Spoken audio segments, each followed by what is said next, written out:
الحمد لله والصلاة والسلام على رسول الله.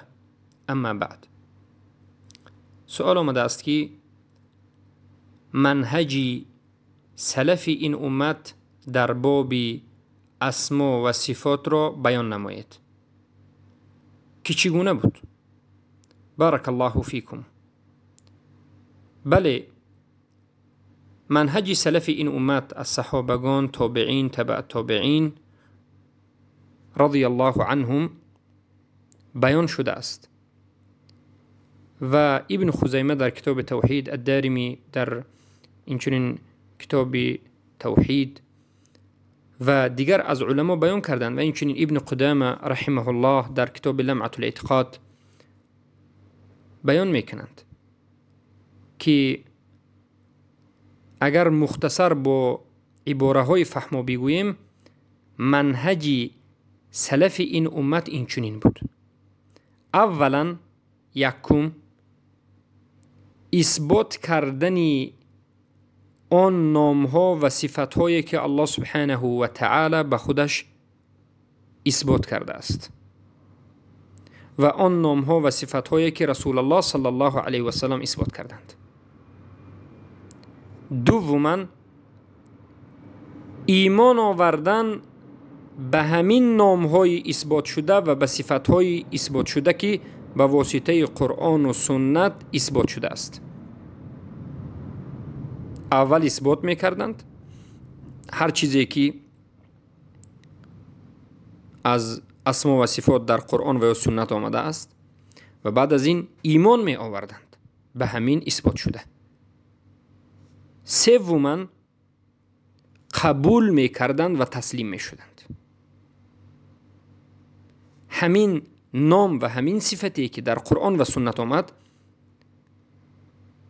اثبات می کردند، ایمان می آوردند و قبول می کردند و تسلیم می شدند به همه اون معنا و صفتی که این نام و صفت دلالت می کرد و اعتراض به نام و صفت الله سبحانه و تعالی نمی کردند، به این معنا که صفت ثابت شده را انکار نمی کردند و یا صفت ثابت شده را تشبیه به صفت مخلوقین و یا تمثیل نمی کردند. تشبیه و تمثیل نمی کردند، یعنی صفت الله را به یگان صفت از صفتهای مخلوقین مانندی نمی کردند و یا کمی شباهت نمی دادند، بلکه می گفتند که لیس کمثله شیء و هو السمیع البصیر، هیچ چیز مثل الله مانند الله نیست، کیفیتش را نمی دانیم. تکییف نمی کردند، یعنی درباره چگونگی صفتهای الله سبحانه و تعالی که چگونه است، چه خیل است سخن نمی کردند.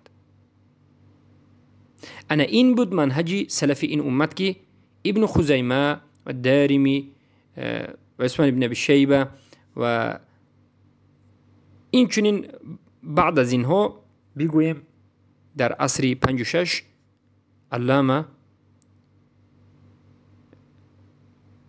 ابن قدامه المقدسی رحمه الله ذکر کردند.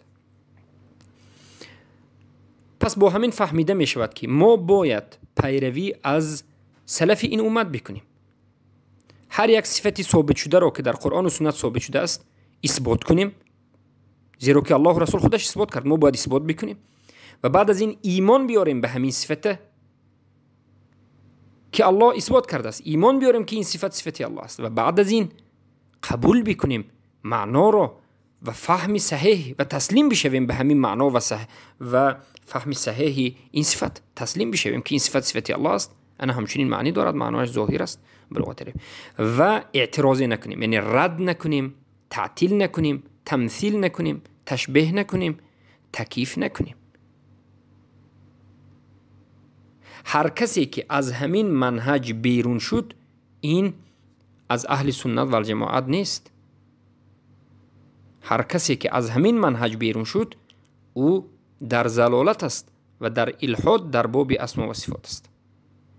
بمانند اهل تعطیل، بمانند بارک الله فیکم جهمی ها، معتزله ها، کلابی ها، کرامی ها، یا که اشعری های متأخرین، اشعری ها امروزه، اشعری ها و ماتریدی ها، اینها همه اشون سبحان الله صفات های الله که خودش اثبات کرده است و رسول الله اثبات کرده اثبات نمی کنند و به همین صفات ها که به ظاهرش باید ایمان بیارند و قبول بکنند ایمان نمی آورند و قبول نمی کنند و میگن که این صفت الله نیست و بعد از این تعطیل میکنند، یعنی صفات الله را انکار میکنند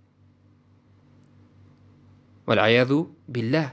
و بعضی های دیگر، فرقه باطلی دیگر باشد، صفات الله را اثبات میکنند و غلو در اثبات کردن میکنند و صفات الله را تشبیه میکنند به صفات های مخلوق، میگند این چنین است، مانند است، یا که تجسیم میکنند، میگن که صفات الله جسمی است، یا که 100% تمثیل میکنند. تمثیل یعنی 100% مانندی میدهند که البته این هم جایز نیست و الحاد در باب اسماء و صفات است و این هم شرک است، شرک تمثیل است و قسم اول شرک تعطیل است.